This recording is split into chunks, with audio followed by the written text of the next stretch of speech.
नमस्कार मंडळी, स्वागत आहे तुमचे एका नवीन व्हिडिओमध्ये।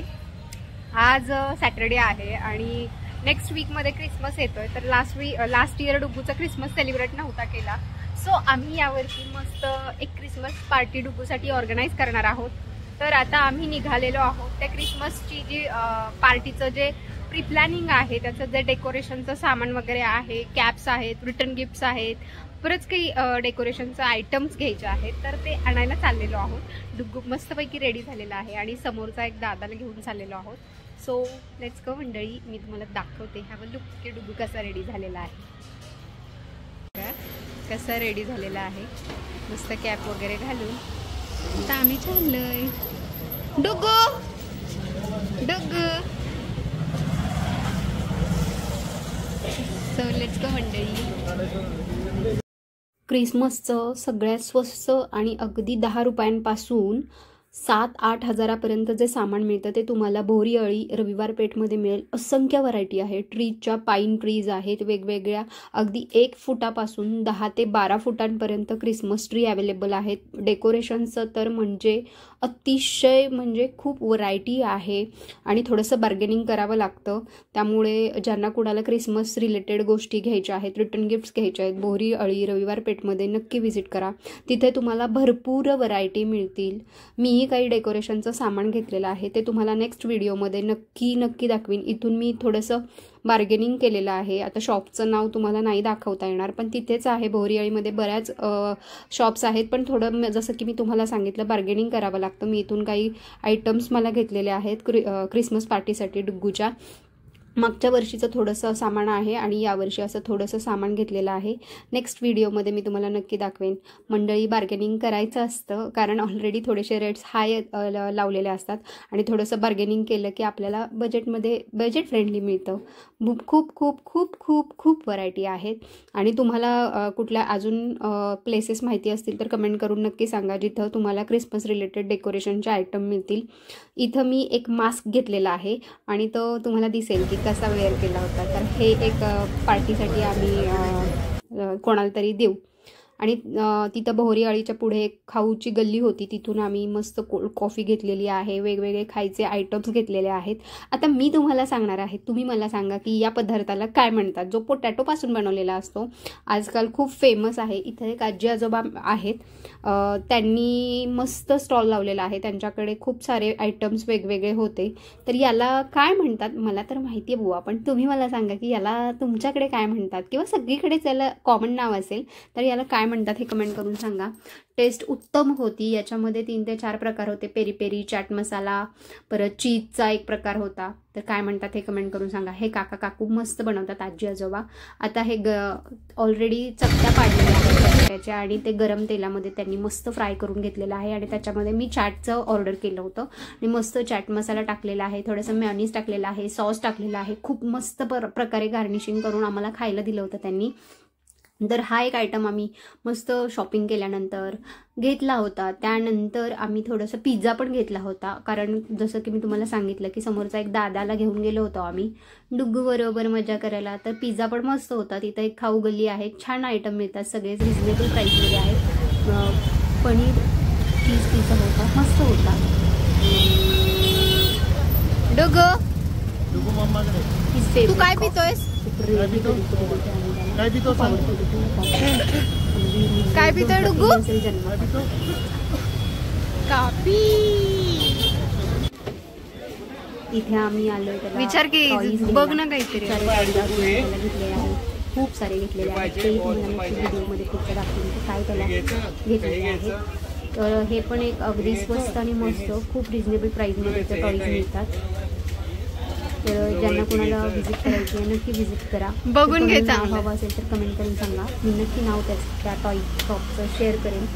खूप व्हरायटी आहेत, हे माहिती असेल आणि ज्यांना कोणाला माहिती असेल त्यांनी पण सांगा की हे कोणतं शॉप आहे, जर तुम्ही गेला असेल याच्या आधी तर। डुग्गूला बॉल आणि फक्त बॉलच आवडतात, त्यामुळे डुग्गू बॉलच्या मागे लागला होता। ओव्हरऑल असं आम्ही मस्त शॉपिंग केली, खूप शॉपिंग केली। नेक्स्ट व्हिडिओमध्ये मी दाखवेन तुम्हाला काय शॉपिंग केलेली, त्यातली ती कार सेट कॅन्सल करून घे, बघा कसं बघतोय। डुग्गू घ्यायची, डुग्गू घ्यायची, घ्यायची. त्यानंतर आम्ही बिलिंग केलं आणि घरी आलो मस्त शॉपिंग करून. आणि आज मी तुमच्याबरोबर एक मस्त रेसिपी शेअर करणार आहे शेंगदाण्याच्या लाडूची. थंडीमध्ये का खावेत सगळं मी तुम्हाला सांगणार आहे. खूप उपयुक्त आहेत. या दादाला आम्ही घेऊन गेलो होतो. तर मंडळी, शॉपिंग कशी वाटली? जर तुम्हाला युजफुल वाटत असेल तर व्हिडिओ शेअर करा. चला आपण आता रेसिपी बघूयात. बघा, ऑलरेडी अर्जुनकडे पण बॅग्स आहेत, डुगू आहे.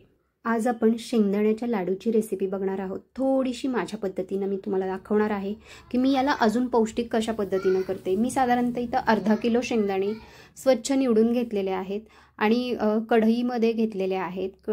गॅसची जी आच आहे ती मंद ठेवायची आहे. हलक्या हाताने म्हणजे हलकेसे भाजत येतील, खरपूस भाजून घ्यायचे आहेत, खमंग असे भाजायचे आहेत. आणि मी थोडंसं काय करते, थोडेसे भाजत आल्यानंतर याच्यामध्ये 1 चमचा तूप टाकते, जेणेकरून खूप छान खरपूस आणि खमंग भाजतात आणि तुमच्या ज्या ह्याला शेंगदाण्याच्या लाडूला एक टेस्ट आहे ती वेगळी येणार आहे. त्याच्यामुळे या पद्धतीनं नक्की करून बघा. 1-2 चमचे क्वांटिटीवर डिपेंड करतं. मी इथं अर्धा किलो शेंगदाणे घेतलेले आहेत. आता आपले जे शेंगदाणे आहेत ते मस्त खरपूस खमंग भाजून झालेले आहेत. मी शेंगदाण्याची टरफलं अजिबात काढत नाही. आता हे थंड होण्यासाठी ठेवून देऊयात. शेंगदाण्याच्या लाडूमुळे हिमोग्लोबिन वाढतं. त्याच्यानंतर कंबरदुखी, हाडाचे प्रॉब्लेम्स होत नाहीत. भूक म्हणजे ज्यांना कोणाला भूक लागत नसेल त्यांनी हे खावेत. भूक लागण्यास मदत होते. त्यानंतर भरपूर सारे थंडीमध्ये काय होतं, खूप फायदे आहेत. काय काय फायदे तुम्हाला पण माहिती आहेत हे कमेंट करून सांगा मला. आता मी इथं ऑर्गॅनिक गूळ घेतलेला आहे. माझ्या मैत्रिणीकडे मिळतो. ज्यांना कोणाला हवा असेल त्यांनी सांगा. मी कमेंटमध्ये तिचा नंबर देते. मधुरा करून तिचं नाव आहे, तिच्याकडून. मस्त गूळ मी आता अर्धा किलोला साधारणतः 1.5 पावशर गूळ घेतलेला आहे. गूळ खूप सुंदर होता. ज्यांना कोणाला हवा असेल त्यांनी नक्की कमेंट करून सांगा. आता हा गूळ मस्त चिरून घेतलेला आहे. त्यानंतर गूळ आणि शेंगदाणे काय करायचे आहेत, मिक्सरला एकत्र बारीक करून घ्यायचे आहेत. हा जो गूळ तुम्हाला दिसतोय ना,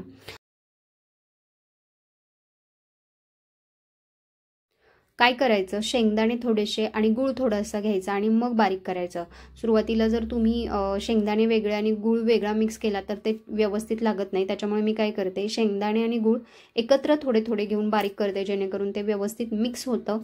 तुम्ही या पद्धतीनं नक्की करून बघा आणि मला कमेंट करून सांगा जर असं तुम्ही केलं तर की कसे झाले. आता हे सगळं आपलं मस्त बारीक वाटून झालेलं आहे. मी इथं मिक्स ड्रायफ्रूट पावडर घातलेली आहे. खूप मस्त लागतात म्हणजे. आणि जर तुम्हाला थोडंसं कोरडं वाटत असेल आपलं जे सारण आहे ते, तर तुम्ही वरून त्याला 1 चमचा तूप घालू शकता. तर आणि आता हे काय व्यवस्थित मिक्स करायचं आहे आणि छान लाडू वळायला घ्यायचे आहेत. खूप मस्त होतात. खरंच खूप पौष्टिक आहे. ड्रायफ्रूट्स असेही खाल्ले जात नाहीत मुलांकडून, त्यामुळे तुम्ही याच्यामध्ये घालून द्या. वेगवेगळ्या प्रकारचे आता थंडीमध्ये जितक्या पौष्टिक गोष्टी तुम्ही खायला द्याल त्याने वजन वाढण्यास मदत होते. स्किन चांगली राहते शेंगदाण्यांमुळे. आणि जसं की गुळामुळे आयर्न मिळतं, HB वाढतं. हाडांचे जर त्रास होत असेल काही कंबरदुखीसाठी वगैरे खूप छान आहे, उत्तम पर्याय आहे. आणि बाहेरच्या गोष्टी देण्यापेक्षा, बाहेरचा खाऊ देण्यापेक्षा घरगुती खाऊ दिल्याने काय होतं, घरचं पण त्यांच्या अंगाला लागतं आणि आपल्याला पण आपली मुलं आपल्या हातचं काहीतरी खातात, याचा आनंद खूप वेगळा असतो. जर तुम्हाला मिश्रण कोरडं वाटत असेल तर तुम्ही 2 चमचे तूप ॲड करू शकता. ॲक्च्युली शेंगदाण्यामध्ये स्वतःचंच तेल असतं, त्याच्यामुळे ॲड करावं लागत नाही. जे सुरुवातीला मी 2 चमचे तूप घातलं होतं शेंगदाणे भाजताना, त्याच्यामुळे खूप खमंगपणा येणार आहे तुमच्या लाडूला. आता या पद्धतीनं लाडू वळून घ्यायचे आहेत. मी सगळे लाडू वळून घेतलेले आहेत. अर्धा किलो शेंगदाण्यामध्ये आणि 1.5 पावशर गुळामध्ये असं हे जे मिश्रण आहे त्याच्यामध्ये साधारणतः 30 ते 40 छोटे छोटे या साईजचे 40 लाडू होतात. आणि रेसिपी कशी वाटली हे कमेंट करून सांगा. याच पद्धतीनं मी सगळे लाडू वळून घेणार आहे. थोडीशी ट्विस्टेड आहे. ड्रायफ्रूट पावडर नाही घातली तरी काही हरकत नाही, पण आणखी जास्त पौष्टिक बनवण्यासाठी तुम्ही नक्की ड्रायफ्रूट घालू शकता.